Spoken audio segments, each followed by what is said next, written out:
19h45 à la télévision Labari. Monsieur, dames, bonsoir et bienvenue à cette nouvelle session d'information du mardi 3 novembre 2020. Le président de la République, Issoufou Mahamadou, a procédé ce matin à Dosso au lancement de la reconstruction de la RN7 tronçon Dosso-Bela 2. Les travaux qui dureront 20 mois sont financés à hauteur de 32 milliards de francs CFA par Millennium Challenge Corporation et mis en œuvre par Millennium Challenge Account. C'est dans le cadre du projet Compact Niger. Le compte rendu de nos envoyés spéciaux Ariata Sala et Chebou Disso depuis Dosso.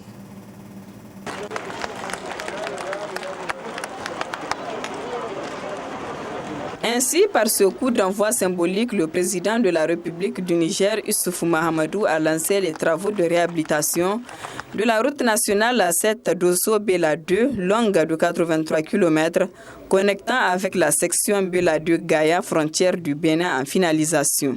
Le gouverneur de la région de Dosso, très ému de ce lancement, a salué les efforts consentis pour les réalisations faites dans sa région dans le cadre du projet Compact mis en œuvre par Millennium Challenge Account et financé par Millennium Challenge Corporation. En réhabilitant le tronçon Dosso-Bela 2, les autorités nigériennes, avec l'accompagnement de Millennium Challenge Account, concrétisent la réalisation d'une infrastructure indispensable au développement économique du Niger. Les travaux que vous lancez ici sont prévus pour durer 20 mois, au terme duquel 83 km de voies, ouvrages et traversées seront reconstruits aux standards requis d'efficacité et de sécurité. La R7 sera élargie avec une base en grave bitume et une couche de roulement en béton bitumeux à module élevé, BME. Les traversées des agglomérations seront éclairées et les passages piétons matérialisés et pavés. La RN7 rénovée supportera un trafic intense que les spécialistes projettent à environ 1000 camions par jour. Cela équivaudrait à 42 camions par heure ou plus de 2 camions toutes les 3 minutes. Aujourd'hui, un poids lourd met environ 10 heures entre Bela 2 et Dosso. Ce même camion mettra moins de 2 heures de temps après rénovation. En réhabilitant ce tronçon, vous mettez fin au calvaire des automobilistes et en particulier les nombreux routiers qui empruntent cette voie. Vous mettez fin aux crevaisons des pneus, aux ruptures d'attelage des remorques, aux casses d'amortisseurs, aux fêlures des châssis, aux dérapages incontrôlés. Bref, aux pannes les plus imaginables du fait du mauvais état de cette route. Tous ceux qui emprunteront cette voie, une fois réhabilités, vous seront gré pour cette réalisation. Les travaux de la réhabilitation de la route Dosso-Bela 2 sont estimés à 32 milliards de francs CFA et seront exécutés par Sogia Satom. Outre le financement des travaux, le projet Compact a mis en place un dispositif à gestion et entretien par niveau de service. En finançant les travaux de réhabilitation de la RN7 pour un coût d'environ 100 millions de dollars américains. Et le financement est assuré par le Millennium Challenge. Les travaux seront exécutés par une entreprise désignée renommée à l'international. Aussi, à travers ce contrat, il est prévu l'expérimentation de l'approche GENIS, gestion et entretien par niveau de service, qui est un nouveau concept qui fait obligation à l'entreprise ayant réalisé des travaux d'assurer l'entretien de la route en assurant un niveau de service défini dans le contrat. Ces travaux de réhabilitation vont assurer la croissance économique du Niger car la RN7 constitue une véritable passerelle vers les ponts du Bénin et du Togo. Après avoir lancé les travaux, le président Issoufou Mahamadou s'est exprimé en ces termes. Ces travaux sont financés par le programme Compact qui lie le Niger aux États-Unis d'Amérique. C'est un programme structurant, c'est un programme important. Voyez-vous cette relation forte qui existe entre le Niger et les États-Unis d'Amérique, notamment à travers le Compact, est une manière de reconnaître les efforts que fait le Niger dans le domaine de la bonne gouvernance. La remise en état de la RN7, qui est une voie stratégique, va impacter positivement le niveau des échanges, la mobilité et le désenclavement des zones au niveau de la région de Dosso.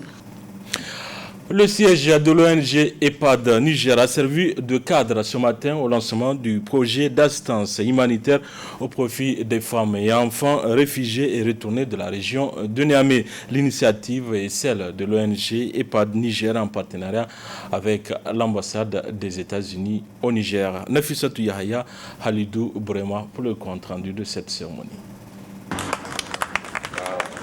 À travers ce geste, l'ONG EPAD Niger, conformément à son engagement, celui d'œuvrer pour le bien-être de la femme et de l'enfant, vient une fois de plus au secours de cette frange vivant parmi les réfugiés et retournés des 5 arrondissements communaux de la région de Niamey.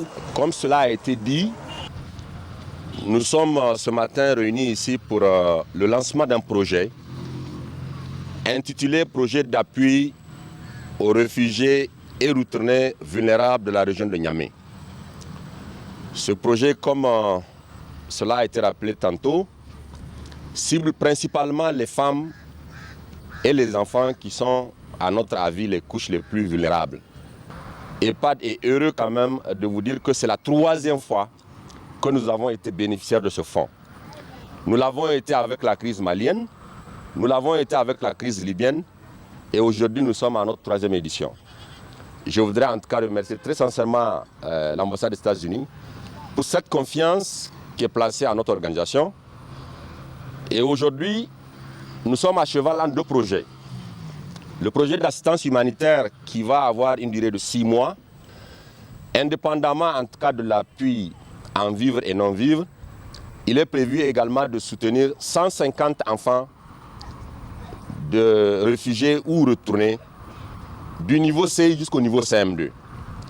Mais nous allons aussi avoir sur les 5 mois à venir des actions de sensibilisation de cette communauté-là à l'échelle des 5 arrondissements communaux de Niamey pour un peu leur rappeler la coexistence pacifique, leur rappeler également la nécessité en tout cas d'une cohésion sociale avec les populations autochtones, mais aussi la nécessité que les enfants qui naissent ici ont le droit d'avoir la nationalité, mais aussi qu'ils ont, ceux qui ont l'âge d'aller à l'école, qu'ils doivent aller. Prenant la parole à cette occasion, le gouverneur de la région de Niamey a tenu à rappeler les efforts déjà fournis par EPAD Niger dans le cadre du bien-être de ces 2 couches sociales avant de revenir sur la nature de ce geste. EPAD, faut-il le rappeler, est une organisation non gouvernementale centrée sur les enfants et les femmes. Et depuis 2006, elle s'active aux côtés de l'État du Niger, a apporté sa contribution aux actions de développement dans plusieurs domaines, dont entre autres l'éducation, la formation professionnelle, la promotion et la protection des droits de l'enfant, la bonne gouvernance. L'appui qui sera octroyé aux bénéficiaires, dûment identifiés par l'entremise de la direction régionale de l'état civil, des migrations et des réfugiés de la région de Niamey, d'une valeur d'environ 10 millions de francs CFA, est composé de riz, d'huile, de kits de cuisine, de kits gaz complet et de fournitures scolaires. D'autres actions de sensibilisation des réfugiés sur la coexistence pacifique, la culture de la paix et la non-violence seront également conduites durant les 5 prochains mois. À noter que ce geste est appuyé par l'ambassade des États-Unis au Niger à travers le fonds Julia Tuft. Le secteur des transports handicapé par une grève de 24 heures depuis ce matin sur toute l'étendue du territoire national. Une de nos équipes a fait le tour de la ville. Il s'agit de Nafis Zakou et Aboubakar Souley. L'Union des travailleurs du transport assimilé du Niger, ITAN, a entamé ce 3 novembre 2020 sa 2e grève de 24 heures et ceci pour exiger des autorités l'amélioration de leurs conditions de travail. L'ITAN exige entre autres... Le premier point, c'est le départ pur et simple du ministre des Transports, Karidio Mamadou, pour incompétence et inconséquence.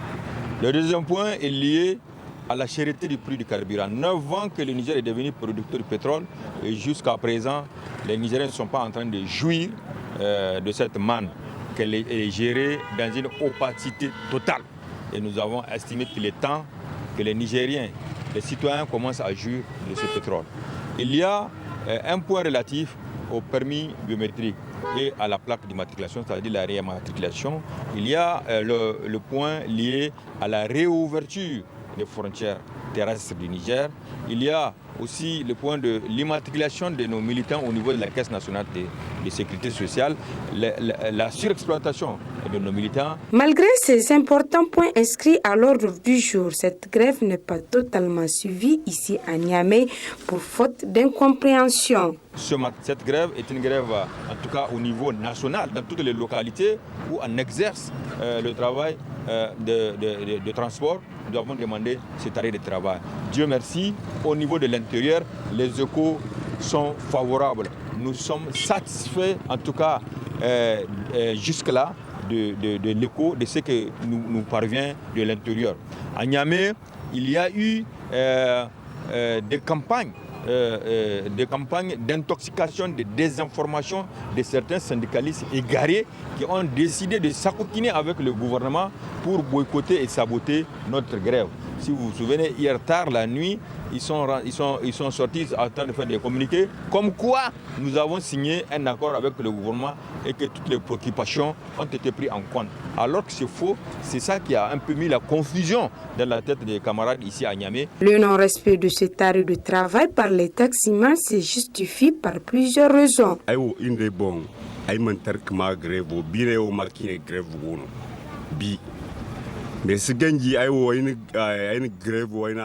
C'est seulement hier que j'ai appris qu'il y aura grève, mais je la respecte car c'est à notre faveur. Donc, chaque taximan, soucieux de son métier, doit suivre cette grève. Depuis ce matin, je ne fais que des courses familiales. Et cela jusqu'à 18h qui marque la fin de la grève. À part ça, on a des kagare no. Dindeye kmota de kolukula isambu, ay koin zanke sambu, aye konde fuyan aban. Ka 18h grève ou 18h meno. Je ne respecte pas cette grève car les syndicats diffèrent. Certains sont des réalistes et d'autres pas. Normalement, cette lutte doit commencer depuis longtemps, pas aujourd'hui. J'ai appris la grève hier soir et là je sors du garage et je rentre à la maison. Je ne travaille pas aujourd'hui et je soutiens ce syndicat qui défend notre cause. Enfin, l'UTAN appelle les autorités à prendre leurs responsabilités en main pour résoudre ces problèmes qui minent le secteur des transports du Niger, car la lutte ne fait que commencer.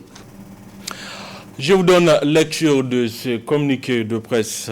Il s'agit du communiqué de presse de l'Association des étudiants musulmans du Niger. Le Ben Amen a appris avec indignation la publication de caricatures du prophète d'Allah, paix et salut sur lui, en France, et les propos discourtois et séparatistes du président français suite à la décapitation le 16 octobre 2020 d'un professeur ayant profané le symbole le plus élevé des musulmans en la personne du prophète de l'islam. L'AMN condamne ces caricatures, l'usage secteur de la liberté d'expression et la stigmatisation politico-médiatique dirigée contre les musulmans par certains dirigeants français. La liberté d'expression sélective entretenue par ces opportunistes ne vise ni plus ni moins qu'à offenser la religion de près de 2000 milliards de fidèles. Cette émotion savamment orchestrée intervient pour divertir le peuple français des crises sans précédent qu'il vit au quotidien et des échéances électorales à venir. La mort du professeur Samuel Paty fait réagir Macron alors que des musulmans sont chaque jour agressés, humiliés assassiné en France sans aucune compassion de la part de ses défenseurs de la liberté. Le Ben Aïmen, tout en réaffirmant sa position contre toutes les violences et les crimes, invite les musulmans à dénoncer l'attitude belliqueuse du gouvernement français et à se ressourcer davantage dans la sunna prophétique. Enfin, nous rappelons tous les croyants du Niger et d'ailleurs par amour du prophète à boycotter activement des produits français, notamment leur station d'essence. Fait à Niamey le 3 novembre 2020, le Ben Aïn, le président Sani Abdurrahman. Visite ce matin dans les locaux du groupe de presse Labari des étudiants de l'école supérieure privée africaine en management et technologie. C'était en présence de nos reporters Asma Osedou et Sadou Doumi. Passer de la théorie à la pratique, c'est ce qui a conduit les étudiants de l'école supérieure privée africaine en management et technologie dans les locaux du groupe de presse Labari. Visite au cours de laquelle ces étudiants ont reçu d'amples explications de la part du directeur de la télévision Labari et en sont édifiés. Nous avons besoin de visiter quelques enceintes de la localité pour voir qu'est-ce qui se passe, pour avoir un peu d'expérience, une idée de certaines choses qui se passe comme dans les entreprises pour mieux avoir l'idée de bien projeter nos cours et tout ça. C'est très bon, nous avons visité la radio, la télé et toutes ces choses, ça s'est bien passé, l'expérience a été bénéfique pour nous. On a visité l'ensemble des radios, donc tout en commençant par la salle radio et après on a continué dans la salle de montage et aussi dans la salle de régie. Donc vraiment je constatais pas mal des choses et aussi j'ai vu que vraiment ici à Labari les gens travaillent beaucoup vu les matériels qu'ils ont mis en place pour la bonne marche de diffusion et des informations au plan national. Le directeur de l'école supérieure privée africaine en management et technologie explique l'objectif de leur présence dans les locaux du groupe de presse Labari. Nous sommes ici aujourd'hui pour leur faire découvrir donc un peu comment donc la vie professionnelle, l'insertion professionnelle et tout ça, ça s'est passé. C'est pour ça donc nous sommes venus. Nous avons planifié une dizaine de visites d'entreprises courant de l'année académique. Donc c'est notre première visite aujourd'hui au niveau de Labari. Dans l'ensemble, nous sommes satisfaits parce que ça se voit déjà sur leurs images, sur les visages. Donc la satisfaction est déjà là. Ils voient déjà la différence de ce qui s'est fait en classe et ce qui s'est fait sur le terrain. Ainsi, au sortir de cette visite d'entreprise, ce sont des étudiants outillés sur l'organisation et le fonctionnement d'un groupe de presse, notamment le groupe de presse Labari. Inauguration cet après-midi au quartier Madina 1, c'est dans le 3e arrondissement de Niamey, d'une boulangerie, pâtisserie et glacerie, une unité de transformation agroalimentaire de qualité qui permet la proximité de prestations à la clientèle. Le résumé avec Adam Ousmana et Aboubakar Souley. Des personnalités du monde des affaires nigériens et autres invités de marque se retrouvent par la présente cérémonie pour l'avènement d'un important complexe dans cette partie de la capitale. Il s'agit là de l'inauguration officielle d'une unité de transformation agroalimentaire, à savoir une boulangerie, une pâtisserie et une glacerie, dont le promoteur a bien voulu entretenir l'assistance sur ses ambitions. Notre ambition est de fournir un service de qualité aux populations dans un élan de proximité et à des prix compétitifs.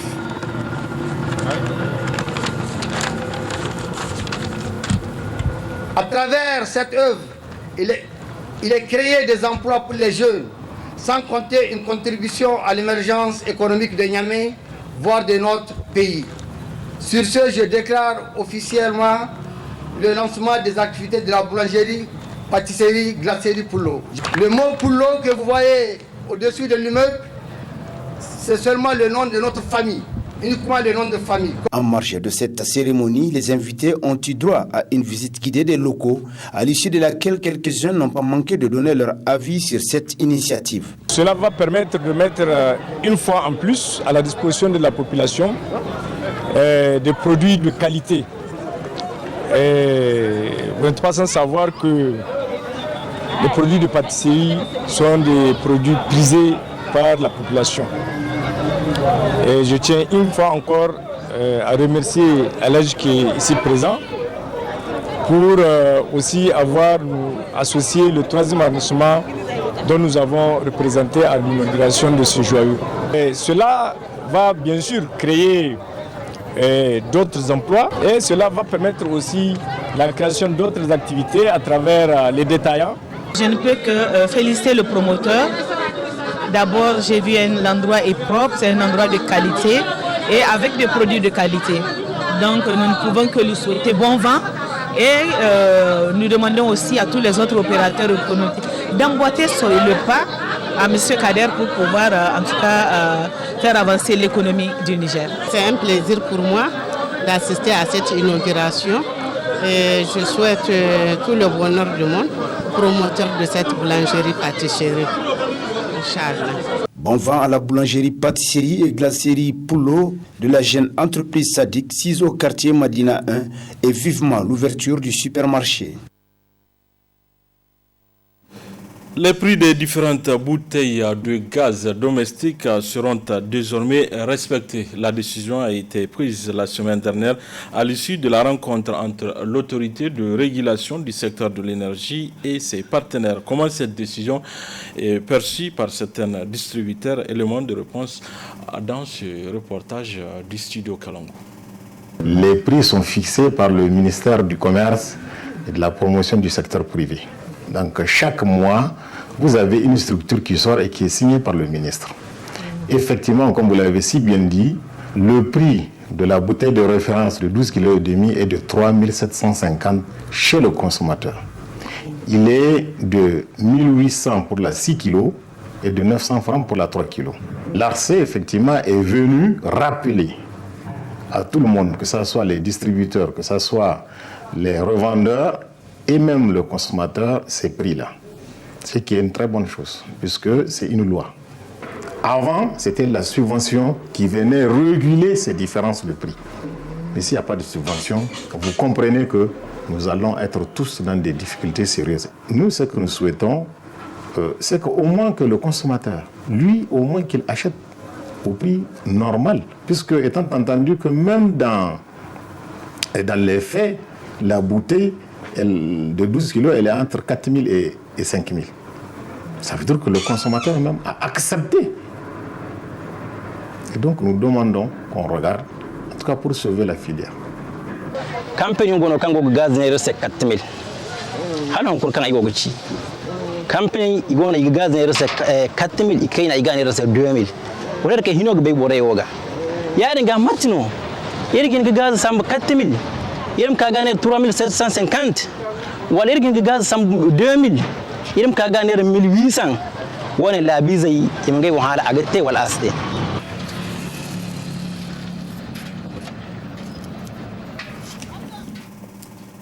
Voilà, messieurs, dames, c'est tout pour ces 19h45 de la télévision Labari. Merci à vous de l'avoir suivi. Au revoir.